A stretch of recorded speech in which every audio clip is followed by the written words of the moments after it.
கர்த்தர் உண்டாக்குறது எல்லாம் எப்படி இருக்கு? கருப்பா இருக்கிறதுனால கீழே இல்ல, வெள்ளையா இருக்கிறதுனால மேன்மையும் இல்ல. கல்யாணம் வரைக்கும் ஒரு பொண்ணு எப்படியோ கொடுக்குறான், எப்படியோ நடக்கிறான். இப்ப யாருக்காக போடுக்கணும் சார்? அவனுக்கு மட்டும். அதான வாழ்க்கை. இதுவரைக்கும் அவங்க சுயாதீனமா இருந்தாங்க. எப்படி வேணுமாலும் கொடுப்பாங்க, ட்ரெஸ் போட்டு நடப்பாங்க, போடாம நடப்பாங்க, எப்படி நடக்கிறான் அது அவங்கள்ட்ட சுயாதீனம். ஆனா இப்போ என் சரீரம் யாருக்குரியது?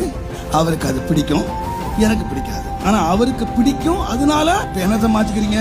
உங்க ட்ரெஸ் அவருக்கு மாத்திக்கிறீங்க, உங்க தலையை அவருக்கு மாத்திக்கிறீங்க, உங்க முடியை அவருக்கு மாத்திக்கிறீங்க, என்னென்னமோ அவருக்காக மாத்திக்கிறீங்க.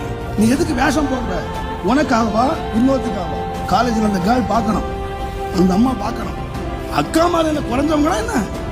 நீ ட்ரெஸ் போடுற, மானத்தை மூடுறதுக்கு போடுறியா இல்ல எவனாவது பார்க்கணும்னு போடுறியா? நான் சொல்ற வார்த்தையை தகப்பனா நான் சொல்றேன், யூ கேர்ஃபுல், யூ கேர்ஃபுல். நீ கர்த்தரோட வருகைக்கு வரணும்னா நான் சொல்றதை கேளு. இந்த அலங்கார அறையில போயிட்டு யார் பார்க்கணும்? இந்த அலங்காரத்தை காட் அக்செப்ட் பண்ணுவாரா? காட் அங்கீகரிப்பாரா? இங்க ஒரு வேஷம், வெளியில ஒரு வேஷம். நான் சொல்றேன், இங்க பாஸ்டர் பார்க்கறதுக்கு ஒரு வேஷம் போடுறீங்களே, இந்த வெளியே யார் பார்க்கறது? இங்க எப்படி முடி வளர்க்கணுமோ வளர்த்துக்கலாம், எப்படி வெட்டணுமோ வெட்டிக்கலாம், என்ன புடவை கட்டணுமோ கட்டிக்கலாம், எப்படி வேணா இருந்துக்கலாம், இஷ்டம். உனக்கு என்னையா தெரியும்? என் ரசனை. மற்றவர்களை கவர்றதுக்கு ட்ரெஸ் இல்ல, மற்றவங்க பாக்குற ட்ரெஸ் இல்ல. தேவன் தன்னுடைய அலங்காரத்தை எதிர்பார்த்துட்டு இருக்கிறார். அலங்காரத்தை தேவன் நோக்கி கொண்டிருக்கிறார்.